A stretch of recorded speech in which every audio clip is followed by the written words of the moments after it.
오늘도 참으로 좋은 날입니다. 하나님의 성령께서 여러분 가운데 충만하게 임하기를 바랍니다. 우리의 삶은 하나님의 손에 있습니다. 또 하나님의 그 은혜의 손, 국률의 손, 또 경륜의 손, 또 보호하시는 그 손 가운데 우리의 삶이 있습니다. 우리가 항상 염려하며 두려워하지만 하나님의 손이 이끌어 가시고 또 필요한 거 공급해 주시고 또 피할 길도 주신다는 것 오늘도 기억하면서 그 능력의 손을 붙잡고 믿음으로 나아가는 오늘 귀한 하루 되시기 바랍니다. 자, 오늘 우리가 묵상할 말씀 고린도서 11장 17절에서 26절까지의 말씀입니다. 내가 명하는 이 일에 너희를 칭찬하지 아니하나니 이는 너희의 모임이 유익이 못되고 도리어 해로움이라. 먼저 너희가 교회에 모일 때 너희 중에 분쟁이 있다 함을 듣고 어느 정도 믿거니와 너희 중에 파당이 있어야 너희 중에 옳다 인정함을 받은 자들이 나타나게 되리라.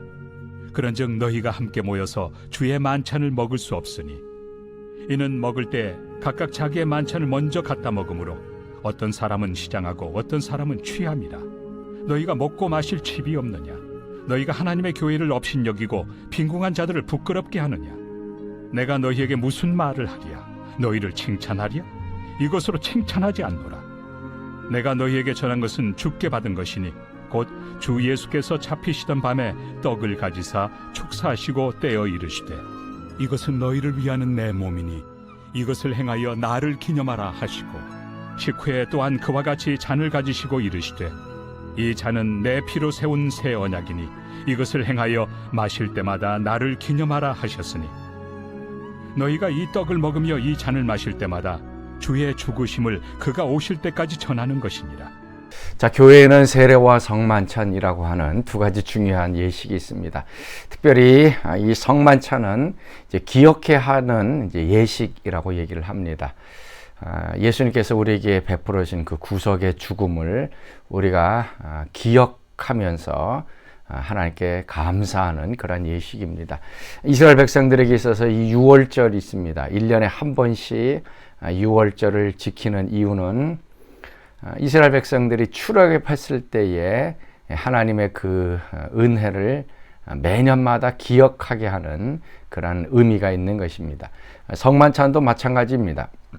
예수님께서 이 마지막 유월절 만찬을 하시면서 그것을 예수님의 죽으심과 예수님의 그 피 흘리심으로 의미를 전환시켰습니다. 그래서 이 성만찬을 통해서 예수님께서 찢기시고 그 다음에 피 흘려주신 그 구원의 은혜를 우리로 하여금 기억해야 하는 것입니다. 그래서 성만찬의 의미를 우리가 분명히 알고서 참여하면 큰 은혜가 있지만 의미를 모르고 참여하면 아무것도 아닌 것이 되어집니다. 지금 고린도 교회 내에서도 이 문제가 바로 이것입니다. 이 성만찬을 하는 의미가 무엇인지를 모르고 참여했던 사람들이 많이 있었습니다. 먼저 이 고린도 교회 가운데는 이 파당, 분쟁이 있었습니다. 자, 18절 말씀 보면 먼저 너희가 교회에 모일 때에 너희 중에 분쟁이 있다 함을 듣고 어느 정도 믿거니와. 이미 고린도 1장에서 고린도 교회 가운데 나는 게바파다, 나는 뭐 바울파다, 나는 그리스도파다, 아굴라파다, 여러 가지 이제 파들이 있었듯이 지금 그 파를 얘기하는지 아니면은 자신들 중심으로 좋아하는 사람들끼리 모이는, 그래서 어떤 경우는 부자들만 모이고 어떤 경우는 가난한 사람들만 모이고, 그래서 그 교회 내에 이게 분쟁이 있었던 것을 봅니다. 이 분쟁이 성만찬을 행할 때에도 마찬가지로 이제 나타나게 되어집니다. 특별히 이제 21절 말씀 보면 이는 먹을 것을 각각 자기 만찬을 먼저 갖다 먹으므로 어떤 사람은 시장하고 어떤 사람은 취한다라고 얘기를 하고 있습니다. 초대교회의 성만찬은 지금 우리가 하듯이 조그만 그 떡과 조그만 그 잔에 있는 그 포도주를 마시는 것이 아니었습니다. 유월절 만찬을 대신하는 것처럼 애찬이라 그러죠. 음식을 같이 먹고 마시면서 예수님의 그 몸과 피를 이제 기억하는 것이었습니다. 그런데 문제는 어디 있느냐 하면은 그 의미를 모르고 먹었다라는 얘기입니다. 그래서 애찬, 서로 이제 성만찬을 거행하면서 어떤 사람들은 자신이 갖고 온 그 음식을 마음껏 배불리 먹었습니다. 그러고 나자 음식이 다 떨어지자 그것을 먹지 못했던, 배고파했던 사람들이 있습니다. 어떤 사람들은 또 포도주를 너무나도 많이 마셨기 때문에 그것이 취해서 그냥 쓰러져 있었던 그런 모습들. 그러니까 성만찬이 무엇인지를 알지 못하고 참여했던 사람들의 문제입니다. 그래서 바울이 얘기하는 것이 뭡니까? 22절. 너희가 먹고 마실 집이 없느냐? 너희가 하나님의 교회를 업신여기고 빈궁한 자들을 부끄럽게 하느냐? 내가 너에게 무슨 말을 하랴? 너를 칭찬하라. 이것으로 칭찬하지 않노라. 먹고 마실 집이 없느냐라고 얘기합니다. 이 애찬, 성만찬은 먹고 포도주를 마시는 것입니다. 겉에서 보기에는 식사와 비슷합니다. 그런데 집에서 먹는 식사의 식사와 차이점이 있다는 것을 고린도 교회는 깨닫지 못했던 것입니다. 너희들 배불리 먹고 포도주 먹고 취하고, 이거는 교회에서 하는 성만찬의 의미가 아니고, 그거 하려면 너희들 집에 가서 배불리 먹고 집에 가서 취해라라고 얘기하고 있습니다. 배불리 먹고 취함으로 해서 하나님의 교회를 지금 너희들이 업신여기느냐? 이 성만찬은 그 먹는 것, 재료나 그 음식은 똑같지만 그것을 그 취하는 의미가 다르기 때문에 이 의미를 알고서 먹으라라는 얘기입니다. 그 의미가 과연 무엇인가 하면 24절, 25절 말씀입니다. 축사하시고 떼어 이르시되 이것은 너희를 위하는 내 몸이니 이것을 행하여 나를 기념하라 하시고, 식후에 또한 그와 같이 잔을 가지시고 이르시되 이 잔은 내 피로 세운 새 언약이니 이것을 행하여 마실 때마다 나를 기념하라. 고린도 교회 성도들이 성만찬을 하면서 잘못한 건 무엇인가 하면 그냥 음식을 먹고 포도주를 마시는 데서 끝난 것입니다. 그 떡이 어떤 의미가 있는지를 몰랐던 것입니다. 그 포도주가 어떤 의미인지를 몰랐습니다. 그 떡이 예수님께서 채찍에 맞아서 피 흘리시고 몸에 그 살점이 다 떨어져 나가시고 몸에 고난을 당하셨던 그 몸이라는 것을 기억하지 못했던 것입니다. 그들이 마셨던 포도주, 많이 마시고 취하고 쓰러졌던 그 포도주가 단순한 포도주가 아니라 예수님이 피 흘리시고 마지막 한 방울까지 십자가 위에서 우리의 죄를 대속하기 위하여 흘리셨던 보혈이다라고 하는 것을 그들은 보지 못했던 것입니다. 단순한 포도주가 아니고 예수님의 보혈이다라는 것을 그들이 몰랐기 때문에 일반 포도주 마듯이 마셨다라는 얘기입니다. 떡은 예수님의 찢기신 몸이고, 또 잔은, 포도주 잔은 예수님의 피로 세우는 새 언약. 구약에는 이 피를 가지고 언약을 세웠죠.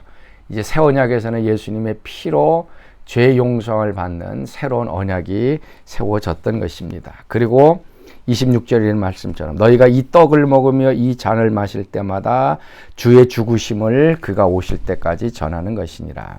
성만찬을 행할 때마다 주의 죽으심을 주님이 오실 때까지 전하는 것이다. 단순한 떡과 포도주를 마시는 것이 아니라 예수님의 그 죽으심을 통하여 우리 죄를 용서해 주신 예수님의 그 대속적인 죽음과 희생과 사랑을 기억하는 것입니다. 자, 사랑하는 성도 여러분, 여러분은 성만찬 대할 때 어떤 마음을 가지고 어떤 의미를 가지고 대하고 있습니까? 우리가 지금 하는 것은 조그만 비스켓 같은 떡입니다. 그리고 조그만 잔에 있는 포도즙입니다.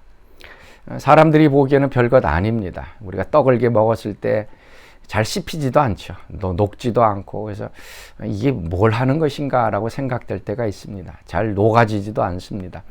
그러나 그 외면적인 것이 중요한 것이 아니라 그것이 예수님의 찢기신 몸이다라는 얘기입니다. 포도주 잔도 마찬가지 예수님이 흘리신 보혈입니다. 그래서 우리가 성만찬을 행할 때 우리 장로님들이 떡과 잔을 가지고 갑니다. 그냥 배달하는 것이 아니고요. 한 사람 한 사람 할 때마다 깨우쳐주고 기억하게 합니다. 떡을 줄 때 이것은 예수님의 몸입니다. 예수님의 찢기신 몸입니다. 이렇게 말을 하고서 나누어집니다. 그래서 받는 여러분들은 그것이 단순한 떡이 아니라 예수님의 찢기신 몸이다라는 것을 좀 기억하면서 이렇게 받는 것입니다. 잔도 마찬가지예요. 이건 예수님의 보혈입니다. 예수님의 보혈입니다. 이렇게 전달해 주신 장로님이 말씀해 주면 정말 그 예수님의 보혈을 우리가 기억하면서 그 마시게 되어질 때 우리 가운데 그 성만찬의 의미가 더 분명하게 주어질 것입니다. 자, 우리가 성만찬 올바로 행하면서 예수님의 그 대속적인 죽음으로 새 생명 얻고 죄 용서함 받은 그 놀라운 은혜를 또 우리가 감사할 수 있는 우리가 되었으면 좋겠습니다. 자, 오늘 우리가 함께 부를 찬송 436장 나 이제 주님의 새 생명 얻은 몸 우리 같이 찬양하겠습니다. 나 이제 주님의 새 생명 얻은 몸 옛것은 지나고 새 사람이로다. 그 생명 내 맘에 강같이 흐르고 그 사랑 내게서 해같이 빛난다. 영생을 맛보며 주 안에 살리라. 오늘도 내일도 주 함께 살리라. 주 안에 감추인 새 생명 얻으니 이전에 좋던 것 이제는 값없다. 하늘의 은혜와 평화를 맛보니 찬송과 기도로 주 함께 살리라. 영생을 누리며 주 안에 살리라. 오늘도 내일도 주 함께 살리라. 아멘. 자, 우리 같이 기도하겠습니다. 하나님, 저들에게 성만찬을 통하여 또 예수님의 찢기신 몸, 또 흘리신 보혈을 우리가 기억하며 감사할 수 있는 또 귀한 예식을 허락해 주시니 감사합니다. 아무 뜻도 모르고 참여하는 어리석은 저들 되지 않게 하시고 예수님의 그 대속적인 크신 은혜, 희생적인 죽음을 기억하며 감사하며 또 그 예수님을 사랑하는 저희들 되게 하여 주옵소서. 이제는 우리 주 예수 그리스도의 은혜와 하나님의 그 크신 사랑하심과 성령의 교통하심이 사랑하는 성도들 가운데 늘 항상 함께 하시기를 간절히 축원하옵나이다. 아멘.